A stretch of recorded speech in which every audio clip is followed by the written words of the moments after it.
Dear students, today's topic is related with the average boiling points of the petroleum fractions and crude oil. In this topic, we'll discuss about different types of average boiling point, their significance, and how to convert these average boiling points into one another. So, first thing, what is average boiling points? So basically it is simply a boiling points of crude oil, as we know that crude oil is a mixture of compounds. So there are different boiling points for different compounds, but to represent one single boiling point of the crude oil or mixture, you have to use the average boiling points. So the purpose of average boiling point is to represent a mixture of compounds with the range of boiling points by a single characteristic boiling points. So this is the first thing regarding the average boiling points, and we are using the average boiling points for the predictions, for the calculation of so many physical properties of the hydrocarbon mixtures. That's why we are going for the average boiling points. And one very important point regarding the average boiling point is the reference point. Normally the boiling points of the crude oil are the fractions can be taken basis on the volume, but you can also take the reference of weight. So the average boiling points is basically depends on the reference point. So we can say on the basis of references of calculations, there are 5 main types of average boiling point. So what are these types of average boiling points? The first one is the volume average boiling points, VABP. Obviously that is based on the volume. The second is the weight average boiling points, based on the weight. Third is the molar average boiling point, based on the molar. Fourth is the cubic average boiling points, that is also calculated. And the next is the mean average boiling points, gives the mean value of the average boiling point. So these are the 5 different boiling points. Hope you understand about these types of the boiling points. Now come one by one. This is the first one, volume average boiling point. How to calculate the volume average boiling points? So it is calculations is very easy. TB, that is a volume average boiling point, can be calculated as the average value of T10, T20, 30, 50, 60, 70, 80, 90 divided by 9, or T30, 50, 70 divided by 3. So you can either calculate through this formula or this formula. Basically these T30 or T10, T20, these are the temperatures at 20 volume percent. So that is the important thing here. So that will give the volume average boiling point, where Tx percent temperature at the X volume percent distilled. So that is the most common type of boiling points that we have. Second is the weight average boiling point. In the weight average boiling point, the formula is almost same. The only difference is that this TB is nothing but the weight average boiling point, and the temperature that is represent the weight percent distilled. Third is the molar average boiling points. Even you can calculate the molar average boiling point by same method, but there is other definitions for the molar average boiling point, that is T1 x1 T2 x3 and T3 plus x3 divided by x1 x2, where these x1 x2 x3 are the mole fractions and T1 T2 and T3 are the corresponding boiling points. So it's not a very easy, it is a very tedious job to determine all these things. So that's why sometimes we require the conversion. So we'll discuss later on about the conversion. So molar average, after the molar average boiling point, the next is the cubic average boiling points. It's related with the cubic values, and that can be calculated by the volume average boiling points. So this is the volumetric boiling points basically, and this is the temperature representing the volumetric boiling points, but the cubic of all these values is taken as the cubic average boiling points. And the next is mean average boiling point. So you can calculate the mean average boiling point by taking the average value of molar average boiling point and cubic average boiling points. That gives the mean average boiling points.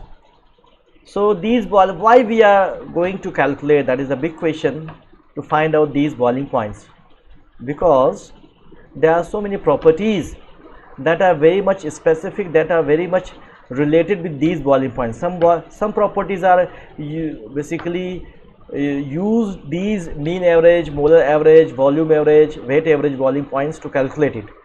Some properties are very much additives. For example, if you look here, like cubic average boiling points, so here some properties like viscosity, they are seems to be additive when we are representing the boiling point in the cubic fashion, not in the mean or molar fashion. So many properties are basically evaluated with the help of all these average boiling points. If you look about the properties, so we can go for the calculation of these properties. This is a table. For example, volume average boiling point is used to calculate the liquid viscosity, specific gravity, whereas the weight average boiling point is very much useful for calculation of critical temperature, where this weight average. Molar average boiling point is used for the characterization factor, thermal expansion of liquid. Cubic average boiling point can be used for the viscosities, and when it is used for viscosities, then it will be additive with expressed in the cubic average. Mean average boiling points, molecular weights, sometimes specific gravity, also heat of combustion, specific heat. So these properties are evaluated on these boiling points. So that's why it is a very much useful. But all these boiling points calculations are not easy. That's why we need to find out, we need to convert one boiling point to the second one. The most common type of average boiling point is the volume average boiling point. This is the most common type of the, so with the help of volume you can convert into the different types of the boiling points. So the conversion is a very important thing. So how we can convert it? Let us take the example, let us take the steps for conversion. So all these, there are a few important points for conversion. Number one, all the above mentioned boiling points, mean all these 5 points, boiling points are equal, becomes equal for a very narrow boiling cuts. Means if suppose there are pure components, so there will be no difference. So we can say that if the TBP slope of the material is less than 2, then all these values are almost equal. Second point that I have discussed, these boiling points can be interconvertible. So we have to convert one boiling point to the other one. And how we can do it? These boiling points can be converted by knowing the slope of the distillation, and this is already been carried out in the previous lecture. So of any curve, of any fractions, so we can find out the slope, and then we can find out the average boiling point of the other one also. So TBP slope, we know about the formula of TBP slope, T70 minus T10 upon 60. So in this way we can find out the conversion. Now look about the figure. For example, this is the conversion of volume average boiling point into the molar average boiling point. For that thing, this diagram is being used, and look here, the x-axis is the slope of that TBP curve, and we have different curves of the volume average boiling points. So we need the slope, and after knowing the slope we have to find out the average boiling point of that cut, and after knowing that one we can find out the y-axis. Y-axis is the delta T differential in degree Celsius. That is the very important thing. We cannot find the exact value of mean molar average boiling point, but delta T is given here. So we have to convert this delta T into the molar average boiling point. How we can convert? This is the formula. Molar average boiling point is equal to volume average boiling point plus delta T. So volume average molar, we have to find out delta T and volume average boiling point. Add these two values will give the molar average boiling points. Similarly, we also can convert the volume average boiling point into the mean average boiling points. Almost the steps is same, only the graph nature is changed, the curve are changed here. So you have a x value means slope is known, this volume average boiling point is known. With the help of these two values you can find out the differentials. Here the differential is given here, mean average boiling point is equal to volume average boiling point minus differential. So you have to subtract the differential from the volume average boiling point, that will give the mean average boiling points. So this is the way to convert these boiling points, especially volume average boiling points, into the molar average boiling points and mean average boiling points. Hope you understood about these lectures.